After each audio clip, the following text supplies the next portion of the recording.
Thanks, Patty. That was awesome. Awesome.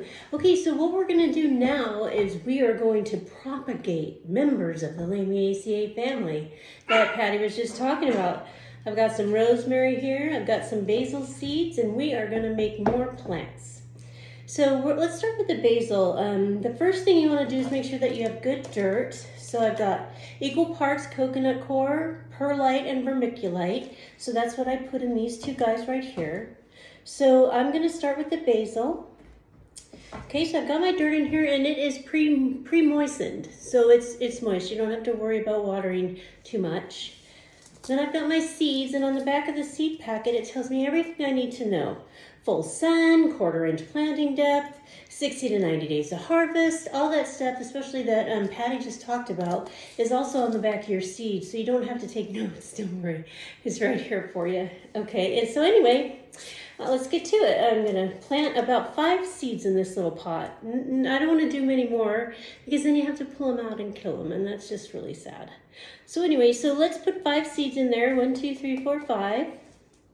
Okay, I'm going to get some soil, about 1/4 inch worth, and just sprinkle it on the top.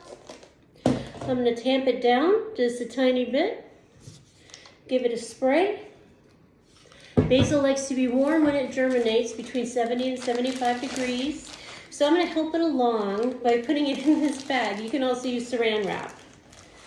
Okay, and this will be a nice environment. So we're going to place this in a sunny window. And in about 5 to 10 days, we'll have little basil sproutlings coming up.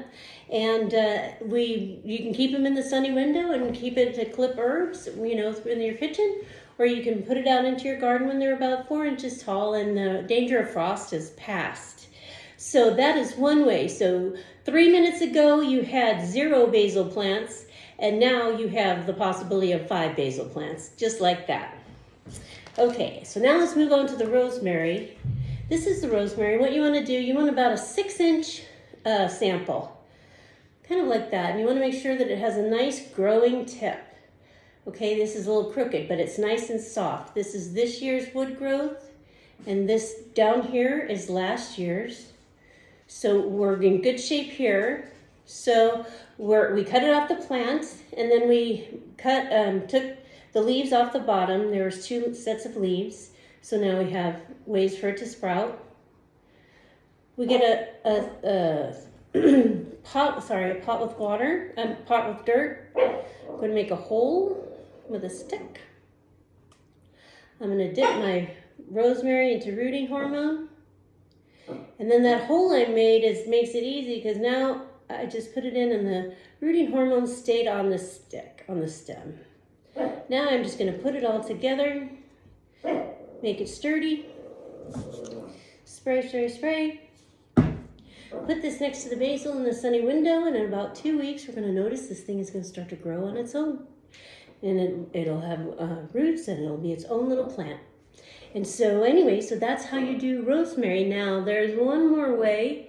This is kind of sometimes accidental, but sometimes when you pick herbs in your garden and you bring them inside, you put them in water just so they stay fresh while you're cooking with them. Well, I put these in here, and I was going to make them a little bit shorter and do a demonstration, but these suckers started without me. So I've got a sage plant. I've got sage with some roots. I've got, look at this mint is going crazy. So I got to do something with these. I got to plant them. But obviously it needs a bigger pot. I'm just going to put them straight outside. So anyway, so that's an easy way. You just pick off a stem, stick it in water, wait about a week, and then the next thing you know, you've got a new plant. You've got roots, and when they're about 2 inches long, that's when you want to plant them in dirt. So the mint is pretty much there. I just need to do it. I'm not a big fan of mint, but don't tell the Lamiaceae family I said that. Okay, so that's it. That's all I've got. And now that we've lovingly put together these plants and poured our compassion and love into them, now we're going to toss to Bill where he tells us all about the pests that are going to come and just destroy all my plants that I just made. Anyway, I hope you enjoyed it, and here you go, Bill.